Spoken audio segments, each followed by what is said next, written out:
धुलाई की दुकान है। सिगरेट दे।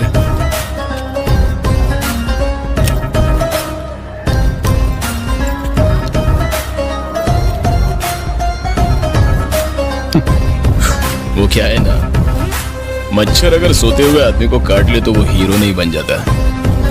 अगर जागते हुए आदमी को काट लेना तो उसको मसल दिया जाएगा। उस दिन का इंतजार रहेगा।